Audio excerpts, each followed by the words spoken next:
Bonjour! Vous en avez marre d'être spoilé jusque-là de tous ces puissants qui pompent votre fric, ras la casquette d'avoir à supporter une hiérarchie tyrannique, plein les machins d'être payés de misère, c'est décidé, vous allez adhérer à un syndicat, et bon!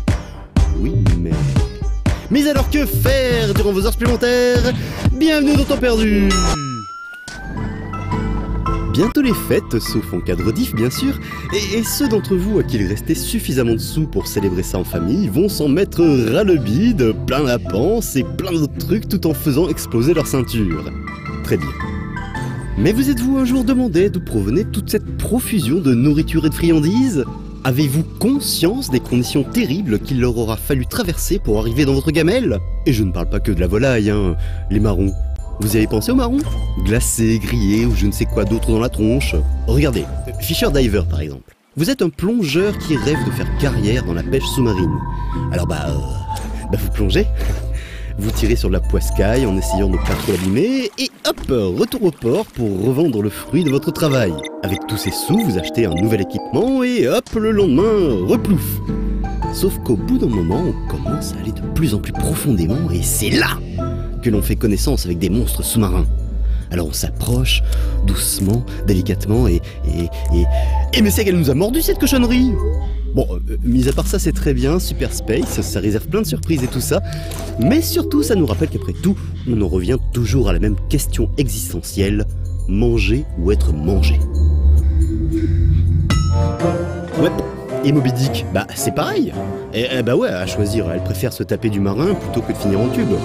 Alors dans Moby Dick 2, parce que ouais, c'est son retour de la revanche, elle n'hésite pas à aller cogner dans des embarcations pour faire chavirer les vilains pêcheurs et ainsi s'en faire des sandwichs. Et quand il n'y a personne à la surface, il en profite pour ratiboiser les fonds sous-marins. En plus, il a accès à plein d'upgrades qui lui permettront de grossir, plonger plus profond, etc. Donc pour lui, ou pour elle aussi, c'est toujours la même chose, bouffer ou se faire bouffer. Et puis bon, il faudra bien s'y faire un jour à ce concept. Parce qu'à force de tripatouiller des machins pour faire du turbo maïs et du soja avec un QI de 12, eh ben un de ces quatre, ça va nous claquer la tronche, c'est sûr. Comme dans Testy Planet Dino Time d'ailleurs. Là, des scientifiques pas très malins créent un globiboule enzyme qui avale tout ce qui lui tombe sous la tentacule, à condition que cela soit plus petit que lui. Alors forcément, en ajoutant à cela une histoire de machine à remonter dans le temps, ça nous met face à la triste réalité. On va tous se faire boulotter, et de là à dire boulotter ou être boulotté, il n'y a qu'un pas. Et puis en plus, le globule, il boulotte aussi des chats.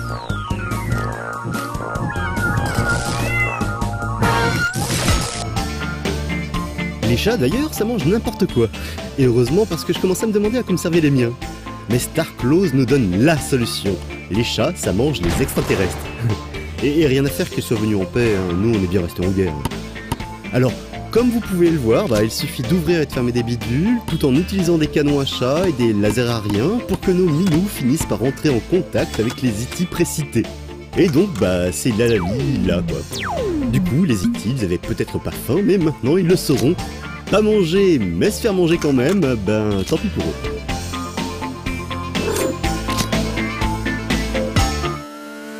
Mais bon, des E.T., il y en a aussi qui ont la dalle.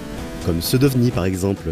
Eux d'ailleurs, ils viennent discrètement sur notre planète et sur d'autres pour remplir leur congélateur en attendant l'hiver. Puisqu'il vient, l'hiver. Tout le monde le sait maintenant. Alors pour cela, ils utilisent leur magnifique soucoupe volante pour aspirer des steaks de gens, de vaches et d'autres trucs.